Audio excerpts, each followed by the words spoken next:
Hey, this is Sandy, And Randy. and we're here on AT Corner. Being an athletic trainer comes with ups and downs, and we're here to showcase them all. Join us as we share our world in sports medicine. Welcome back to AT Corner. Today we have a great interview with someone who's done a ton for athletic training in our community. And I think great interview is such an understatement because honestly, it was so fun. It was basically like we were having a conversation on the phone. With a lot of laughter. A lot of laughter. So today we'll be interviewing Scott Tucker. He received his bachelor's in exercise science from the University of Utah with a teaching minor in community health. He also completed his master's in psychology at the University of Utah. He is currently the head athletic trainer at Cypress College. In his 36th year. Yes, hats off, Scott. And some awards that he has received, which I didn't know about. These are pretty cool. He was the California Community Athletic Trainers Association Athletic Trainer of the Year in 2016, and he just recently was inducted into their Hall of Fame this year. I did not know that. I did not know any of that. But for good reason. Oh, absolutely. And here's the key part to especially what we are talking about today. He won the Clinical Instructor of the Year award in 2009 through Chapman University as a clinical instructor.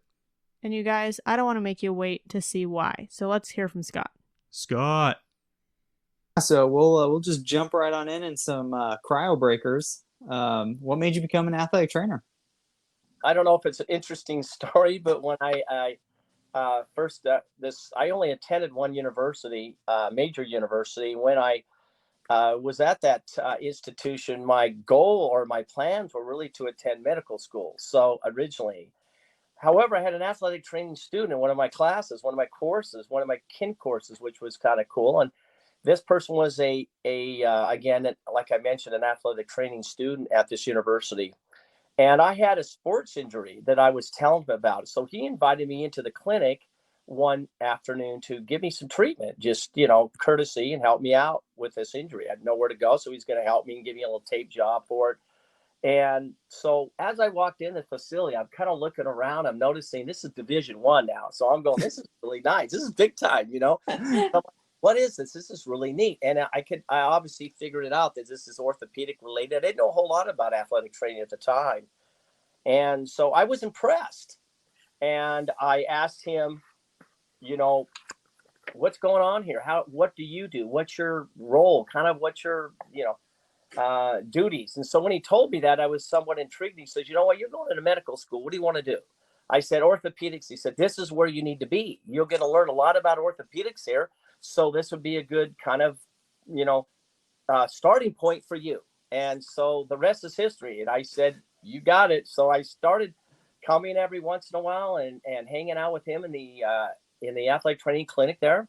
And then the summer hit and he was working all these summer camps and an all-star football game. And I started coming and helping him. He taught me how to tape. He was the first one who taught me, and he was excellent at the taping skills. So that's how I became and got passionate about athletic training. And it kind of changed my whole course of, obviously it did, into a whole new career instead of going to medical school.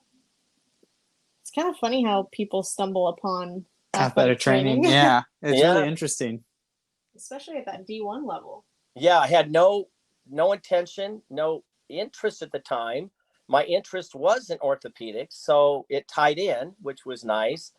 And being an athlete at that time, it kind of tied it in also. So that kind of, as you know, married, just like we use the term sports medicine, and that to me, it kind of made sense and tied in. I thought I can always take my MCATs later if I need to, but then obviously I found what I loved. So, or I wouldn't be here today talking to you two about athletic training, right? That's true. So we know you, but our listeners, just to get you to know you a little bit better, we came up with this question: what is your athletic training spirit animal? And this is for our new listeners. This is a modality, rehab tool, tape, braces, or really anything of the trade that represents you, Scott, as an athletic trainer. Well, I thought about thinking about this question. I'm thinking I'm a big manual therapy guy. So I'm looking at, okay, am I a rock blade? A instrumentational tool, decompression.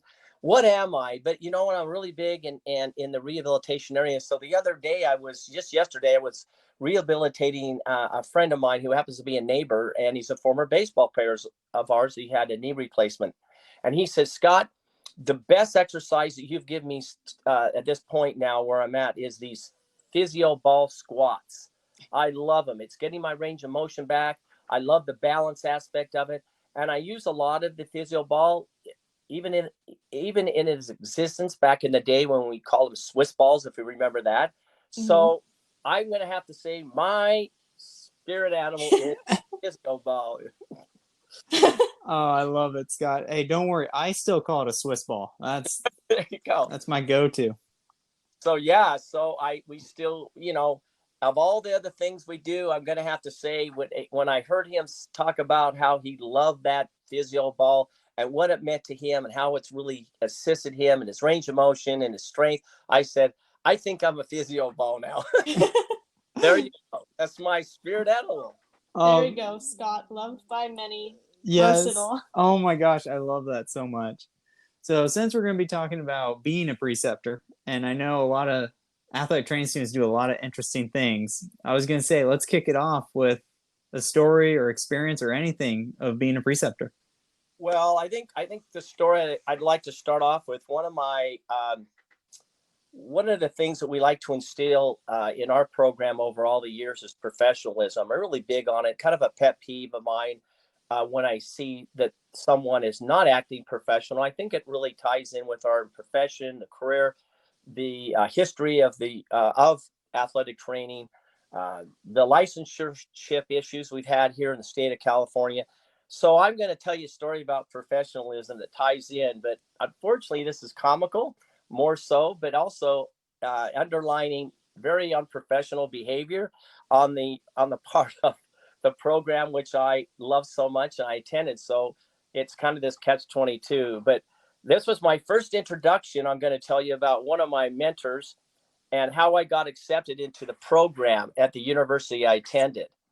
So I told you the story already about the athletic training student that invited me into the clinic, took care of me and took me under his wing and taught me how to tape. And so fall, just fast forward that now, just a couple of months, now the fall season starts, it's football season. And he says, the head athletic trainer would really like to meet you and get you involved in our program. I told him all about you. He's excited. We can get you in. We need a couple of extra students this year. So I said, you've got it. He said, come meet us at football practice. So I met him at a huge stadium and walked into this big stadium, turf field. It had a track around it. I walk in and I look over and I'm seeing about 5-6 athletic training students playing Frisbee. Now this is, mind you, this is in the middle of football practice, Division I football practice. They're playing Frisbee. 5 of them are playing Frisbee, and they're throwing the Frisbee around, and 2 of them have their shirts off, and they got their sunglasses on, and it's a sunny day, and it's bright, it's hot where we are at this time of year, of course. And he sees me, runs over and grabs me, goes, let me take you over and have you introduce him to you. So he takes me over at about the 50-yard line, about 5 rows up in the stands, are sitting about 8 guys, all males, and they're playing cards and they're playing hearts. And this is in the middle of football practice, to be honest with you. You're kidding.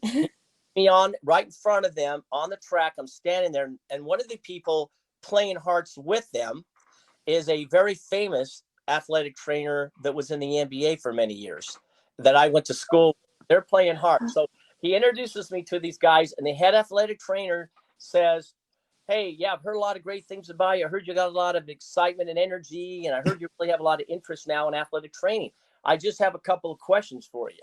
And I said, yeah, go ahead. And he goes, do you like drinking beer? And I'm like, yeah. I mean, yeah, I guess I do. And then do you like girls? Yeah, I do. Okay, friend. And that was that quick. And then he said, you know what? And then the athletic trainer for the NBA said, hey, I'm just about ready to shoot the moon here. Get out of here. We're finishing cards. Get back on the field and just, hang out with those other students. I'm like, okay, that was my introduction. That was my interview, and that's how I got accepted in a Division I program. Oh my Oh, gosh, that's so That's crazy. a true story. That's no lie at all. And if these people heard this, they would probably attest it. They'd probably say, "Oh yeah, that's how we rolled back in the day." And probably about, I'll give you the date. That was probably about 1979. Okay. So it kind of tells you what it was like back in the days of the late 70s, early 80s in Division I institutions. This is a very well-known Division I institution, and a program currently. And this athletic trainer now is retired now for about 10 years. Very well known, very respected in the industry. So there you go. Those are the questions they had to ask me. So you can imagine, just get a visual of this today. Somebody out running around on a football practice with their shirts off, playing frisbee in little tight shorts, little dog shorts. They Uh-huh. were wearing, two of the guys had their socks off and shoes off, and they're running around barefoot on the turf playing frisbee during the middle of a football practice. There you go. wow. What a way to kick off our Yeah. episode. Yeah, I was gonna say, man, here we go. Now, I have to ask, after hearing that story and seeing those students, what made you want to become a preceptor after that? Yeah, well, that's actually a good question. And you're right. Probably right there. One is like, wow, I think we have to probably address this professionally. So, I'll tell you what, I'm an educator at heart. Those who really know me know that I've always been a born teacher as well as an athletic trainer. And I think most good athletic trainers are also good educators. So I'm an educator at heart, but I also have a passion for mentorship. I think it's so important.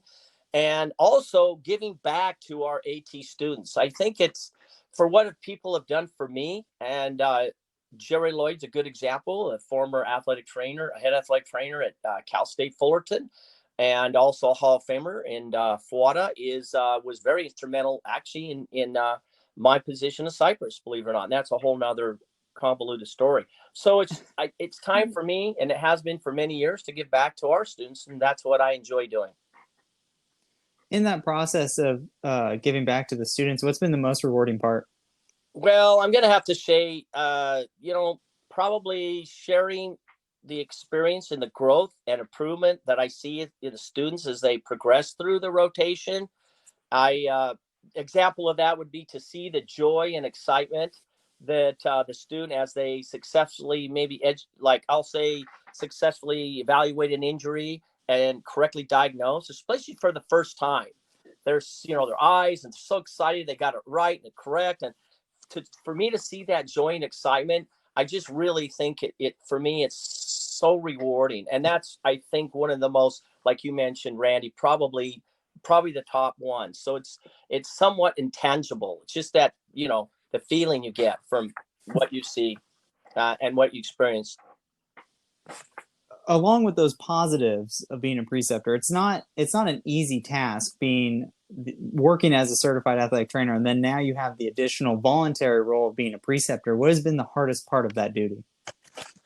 The hardest part, I'm going to say, it's probably, there's, when I think about it, thinking, is there really a difficult part for me? But I would have to say possibly, and that would be dealing with and managing, I'm going to say, oversensitive students. I have a tough time with that one. And those are ones who have a tough time with making mistakes.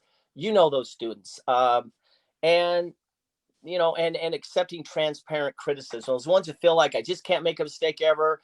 And sometimes when you try to give them somewhat meaningful criticism, it's going to help them and grow, make them grow and prosper. They have a real issue with it, or they're just oversensitive. For me, that's probably the hardest part about being a preceptor, is kind of managing that and how to deal with it.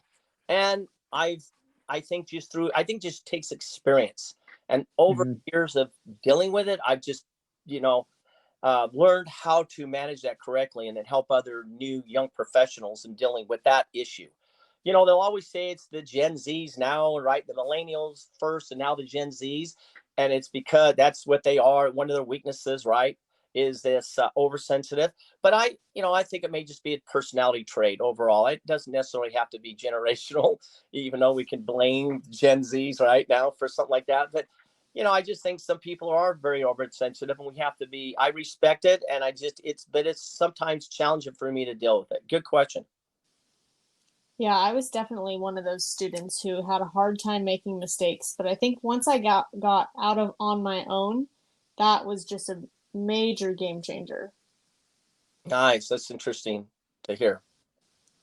Yeah, no, I'd agree. I never liked to be wrong when I was an athletic training student, but I never took it as like when I got criticism, I took it as constructive, and it just fueled me to not be wrong the next time. So I hated it initially, and then I'm like, okay, well, I got to learn from it. So then the next time I don't make that mistake.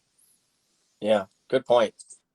So with that, Scott, how do you have any advice? You said with experience you learn to kind of work with these students more. Do you have any advice for preceptors who have these sorts of students? Patience and patience above all. Don't get impatient. Even though you may think, oh, you know what, they're just being maybe immature, or they're being again oversensitive, and some may say they're just being a bunch of babies. No, you need to be respectful, and you need to be patient, and to those needs. And you never know. You don't know their background as much possibly, and I think being respectful to that. I think it's just, and also just letting them know that, and I'll mention this later on too, is that it's okay to be wrong. It's okay to make a mistake. And that's how you become better anyway. When I give examples of some of the great scientists or some of the great people that make mistakes and made a ton of them before they were successful, then it just puts them at ease. And then they feel Mm. like, wow, you know what? Scott's really made me feel so comfortable. And I'm okay making mistakes. I'm going to succeed, and I'm going to get even better as I do make a mistake. So that helps when I share that with other young professional preceptors. Nice. That's awesome. I think that's a key role that especially young preceptors have a tough time managing is the patience, because being young, I've felt it sometimes. It's like managing both the job and then the student. You get stretched thin sometimes, so you forget to be patient with an athletic training student. Yeah. Yes, we all do, especially in the hectic days at times, as you know, in some clinics, just it can get you really, and you have to remember that's a virtue, that's a quality that's important. Absolutely. So when athletic training students first come to you at the beginning of the semester or whenever their rotation's starting, what expectations do you have for them? Well, my expectations, unlike a lot of my colleagues, are high. I set my expectations high, and I've noticed after all, again, through experience through the years, that I find that if you do that, you set these expectations high, and I'll let you know what those are in just a moment. I find the students will accept the challenge, and I don't care who, whether it's any generation, they'll step up to it.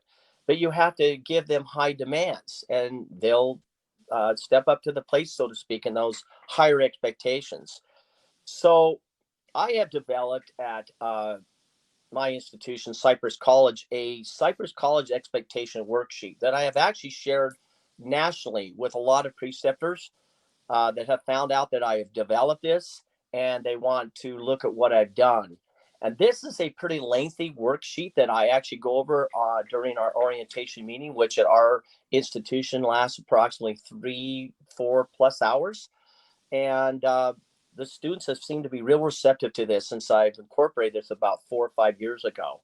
It covers, a lot of aspects on this worksheet, things like attendance, attire, personal belongings, parking, social media policies, even, um, et cetera, et cetera. And then travel policies, those kinds of things, right?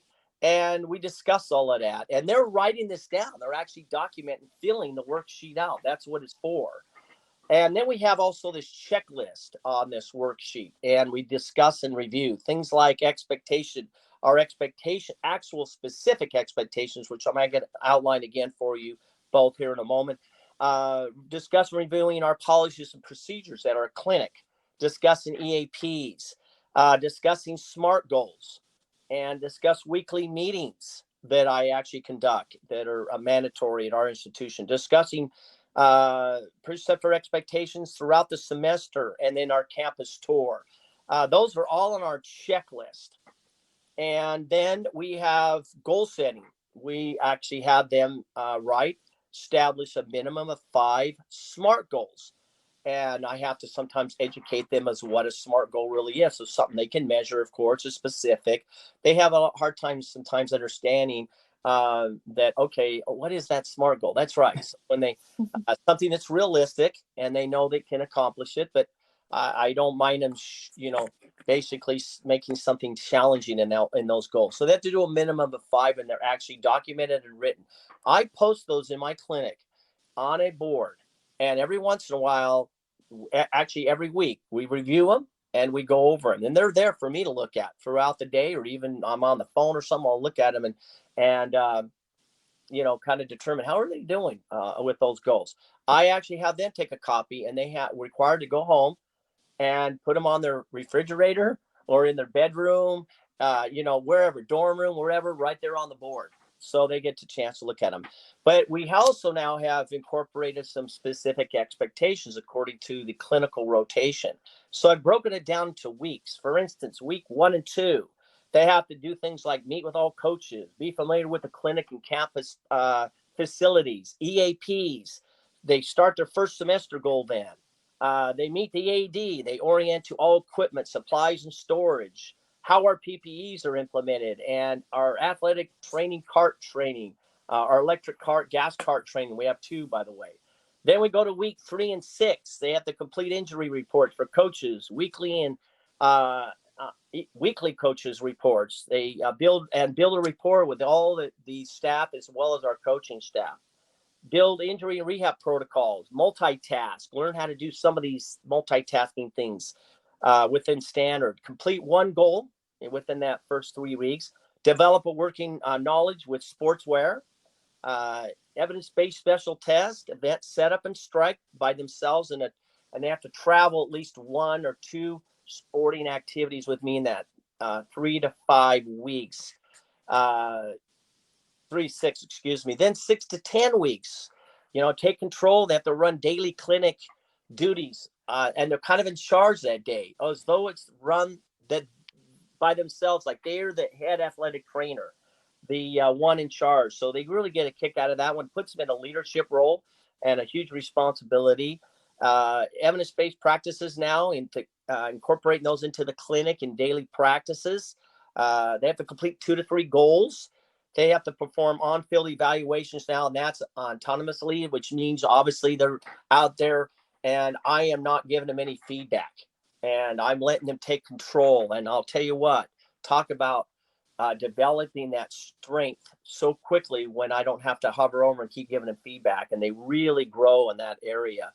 And then they're assigned a student to mentor. When I say student, I have a student assist program at Cypress College.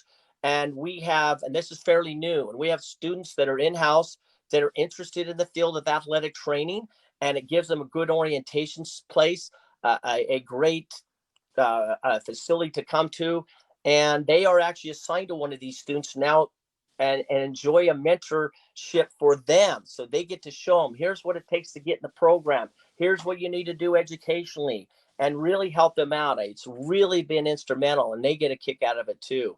And then 10 plus weeks until the end of the rotation, right? They complete all semester goals are finished. They gain an understanding of post-surgical concepts and rehab skills, working knowledge of all the treatment modalities and concepts, including the new radial pulse pressure wave, which we have, therapy, and BFR, blood flow restriction, and smart cuffs. So that's one of the, again, all their expectations from week 1 all the way through the end of and that's all in writing and documented. That's on their worksheet. Oh, I love it. That's some great communication. Yeah, that's very in depth, and you can't miss what's expected of you as a student there. Yeah, we're trying to think we got all bases covered, because sometimes you never know. So they really have a good grasp, and I think they really like it because now they can write all these. They get to take a lot of notes. They have to fill the worksheet out, and then they really see, okay, here's where I'm supposed to be at week 6. I know Scott's laid it out for me. Here's what I need to do. So I also like the mentorship aspect that you Mhm. added in there with early mentorship, and remembering that one of the best ways to learn is through teaching. yeah, it puts them in a leadership role too, and they really like it because I mentor them, and now they get to turn around and mentor one of these young up and becoming students who's actually trying to make a decision: do they or do they not go into athletic training? And it could just be based completely on maybe this relationship they would develop with this athletic training student, right? So yeah, good. I appreciate your comment on that. So you've seen lots of you've seen lots of athletic training students come through Cypress College. What kinds of qualities in athletic training students do you like to see? Positive attitude towards the rotation. There's some, as you've probably known some colleagues of yours that say, "Oh, I'm going to this rotation site, but I really wanted to go over here, and I wanted to go over here." So I think that first and foremost, I really appreciate the ones who have a positive attitude, regardless of where they're put towards that rotation, so they can try to get themselves in the right frame of mind to get the best out of it. Right? A proactive approach is a must for me, and obviously good communication skills. That's everything from, hey, I'm going to be gone these dates, or I'm going to be leaving early this day. Those kinds of things are so important. Interest in connecting with patients, that to me is so important. I wanted to feel like I wanted to really want to connect to each patient as they treat them. And obviously, again, the old school hardworking quality. They understand the grind. There's a lot of athletic trainers out today, new ones and new students, that sometimes just don't understand the grind, and they may not be hardworking. They're kind of maybe just expect everything to be handed to them, and you probably know some of those. And that's, and we those are the qualities that I see that I just admire. Nice. So on the flip side of that, are there any things you've seen athletic training students do that you wish they wouldn't do, or pet peeves of yours? Yeah, Randy, good question. I'm going to say, obviously, what I mentioned earlier, how I got started. As you remember, my orientation or acceptance into the program is conducting themselves in an unprofessional manner, whether that be speaking unprofessional with terminology or language, acting unprofessional, and dressing unprofessional. So that's probably my pet peeve. And obviously someone who's lazy, just the opposite of being proactive, right? They're somewhat lazy and they just kind of want to sit back and take it all in and not do much. And then poor communicator. Mhm. Someone who's a poor communicator is uh, tough for me to deal with. Again, that's something I wouldn't like to see. No. So there you go. Yeah, I can see how a poor communicator could be rough to work with in general, but also with you being so forthcoming with communication, for someone not to reciprocate that, that'd be tough. Yeah, correct. Good point. It is. So I know that you are very communicative with your students. How do you sit down and give your athletic training students feedback? I have kind of 3 feedback criteria or levels. I have feedback on the spot, and that's during, obviously, you've heard about this, taking advantage or during the learning opportunities, right? So when there's a learning opportunity and I feel it's appropriate, I get feedback on the spot. What I won't do and will not do, and the students extremely respect this, is the fact that if the feedback is going to be a detriment to them and their connection with the patient, I will not give that feedback at that moment in front of the patient. I will never correct a wrong in front of the patient with a student unless they're doing harm. If they are not, I will not correct that yet until we're finished, because I do not want to jeopardize the trust and the connection they may have developed. But there are times when I will give feedback, especially on a positive manner, if it's on the spot during learning opportunities. The next one, second one, would be feedback at the end of the day. I always give feedback at the end of the day. It may be simple, it may be a couple of lines or sentences, but again, a reassuring pat on the back, then verbally let them know what I saw, what I liked, maybe some suggestions and tips. And then there's feedback during our weekly meetings. We have weekly meetings that required that we sit down alone, and this is where we get a chance to go over their goals again, where they're at, any problems, any issues, and just sit and have a really one-on-one, private, transparent discussion. And that's where I also now able to give feedback. But then at the end, of course, and all throughout the semester, I require daily feedback from the students. So the athletic training student now has to give me daily feedback, not myself. They give me feedback now. So I'm getting them to give me, as kind of that two-way street as you always hear about. So now I kind of put them in a position where they have to give me feedback. So it really has been effective. So that's kind of my rundown and my levels of feedback. Nice, that's awesome. I really like the weekly meeting thing. That's an awesome idea and keeps them on track with what they're shooting for. Yeah, I think they like that because, you think about the hustle and bustle in a college clinic, and it just gets so hectic sometimes. So having a weekly meeting gets a chance to kind of wind down and settle in on a nice one-on-one. There's no distractions. I won't answer the phone. I don't look at my cell phone. We don't answer the clinic phone if it rings. Somebody else will take care of that for me. And I'm in an office with the door closed. So it's really nice. They love it. I've got nothing but positive feedback on it. Nice, that's awesome. So naturally, when you have athletic training students, and sometimes, like you said, the oversensitive athletic training student, sometimes conflict can arise from either between themselves or sometimes with the preceptor. How do you resolve those conflicts? I use a technique that I picked up in business. On a business aspect of things, my wife has an MBA, but in a lot of corporations in the area of business, there's a concept called IDS, and that's issues, discuss, and solve. Everybody has issues, and it's how you handle those, right? And that's what I consider conflict resolution. So I take this concept of what I call IDS, and I take the issue and what the issue is. And now what we do is we have the I of IDS is issues. So we have to recognize, is there an issue?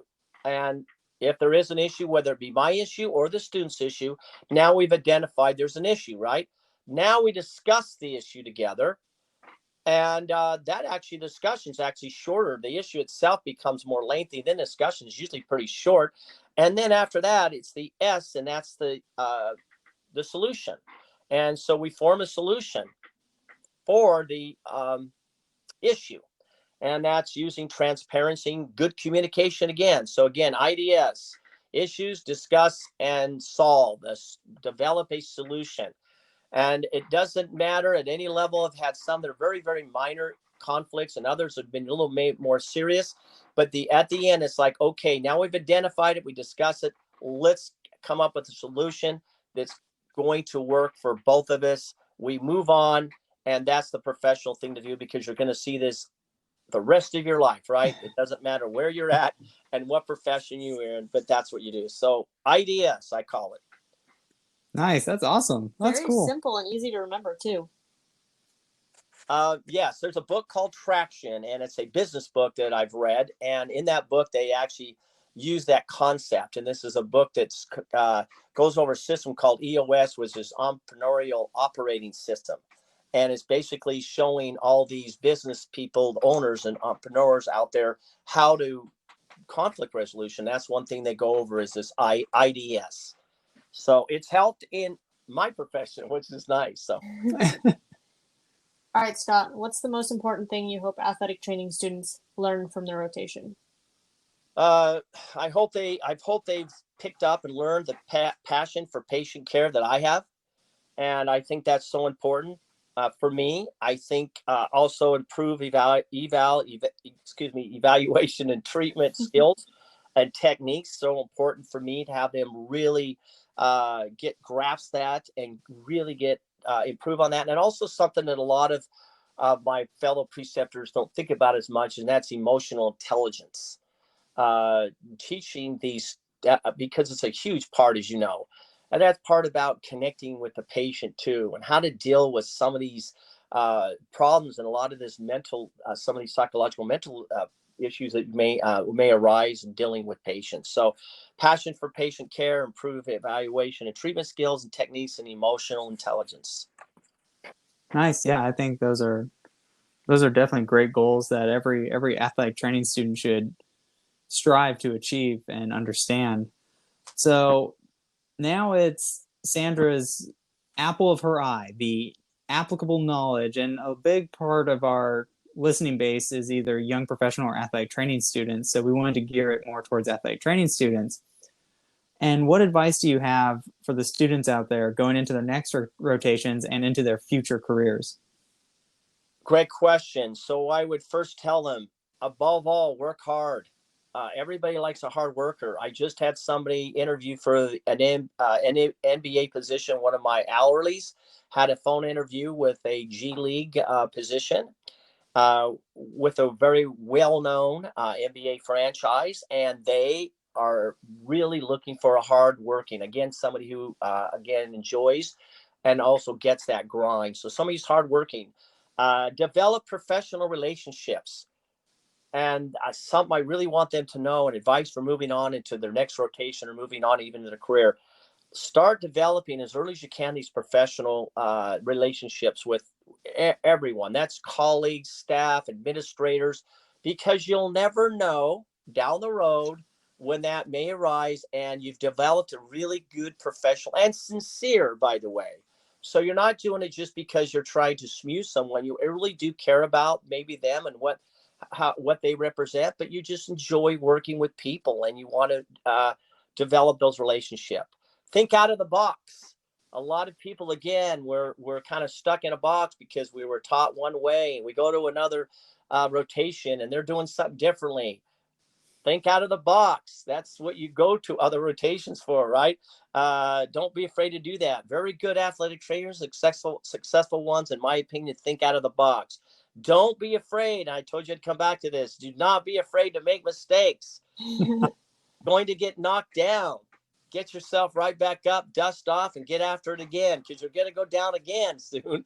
And just life, and that's just going to make you so much stronger, so much better, because we are going to make mistakes, and that's why we have to make a mistake, right? Actually, it's almost required. I tell this because you can't learn or get better if you don't. And if you admit you can't make a mistake or you won't make a mistake, then it's you're kind of delusional in that sense. So, yeah. And I asked them, have you at the end of the day or the end of the rotation, have you learned what it takes to become a young professional and actually taken over a program one day on your own? Have you done what it takes?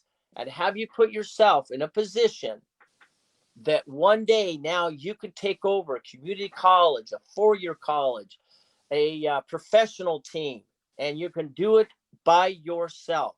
If you've done that, you have really done quite a bit in your rotation of becoming successful. I think that I have my inspiration for the rest of the week just right here, Yeah, listening to that.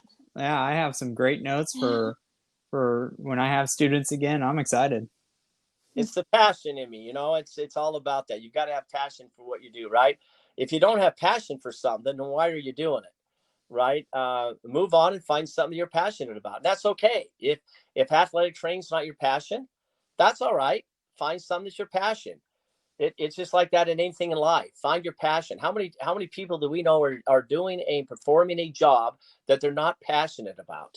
Mm-hmm. They may not really want to do it, and they just do it because it gives them a paycheck. They're living off that paycheck, and they just don't have other options. You always have other options.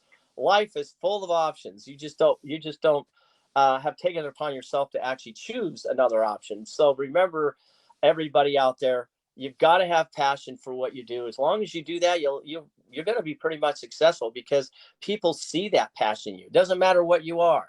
You see a good entertainer, right? A live performance, a singer. It doesn't matter where you're at, a professional athlete. You see the passion in them, and it actually excites you, can motivate you. So I think that's important. Yeah, it's funny. We were just talking to my mom yesterday, about work and stuff, and yeah, that's how I describe it. I don't go to work. I basically go to play. I love going into the office and getting stuff done. Yeah, that's a good point right there. Yeah, and you get paid for it too. I get paid for it. That's an extra bonus, right? Yeah. Yep. So I hope we didn't oversell this interview with him, because it was awesome. It was a lot of fun. We really, really did have so much fun. We told him that. We're like, this episode was so fun. And he's like, do you guys tell everyone that? Maybe a little, but not quite like that. I know, my cheeks like hurt after that. But it's very true what we said at the beginning of the show, is he has done a lot for the athletic training community around Orange County, and his passion for teaching athletic training students shows every day. And not just athletic training students, but young professionals. Like, he's definitely been a mentor to us. So we hope that if you're listening to this, you can take some of his gems away as you are working towards being the best athletic training student you can be, getting the most out of your rotations. And also for the young professionals out there who are placed in roles where you're probably having to become a preceptor, or you want to become a preceptor, and you now have tools to make a great experience for you and also your athletic training students that you're teaching. And take some of those things and put them into your career. Oh, absolutely. So if you guys want to comment on this episode, you totally can in our Facebook group. It's called AT Corner Community. You can also head over to facebook.com/group/AT Corner Podcast, where we post episode threads for each episode. And not only can you join the conversation with other athletic trainers and listeners of the show, but you can also post your own fun stories, articles, case studies, questions for the group, really anything that you want to bring to our community. If you guys are new, we do every other episode as education or stories. So this was an education episode, and next episode is going to be stories. Some of our upcoming stories, if you want to send in your own story, we're going to be talking about favorite gifts or ways you've been thanked as an athletic trainer, most rewarding return to play, and also AT resolutions for the new year or goals that you have for your career.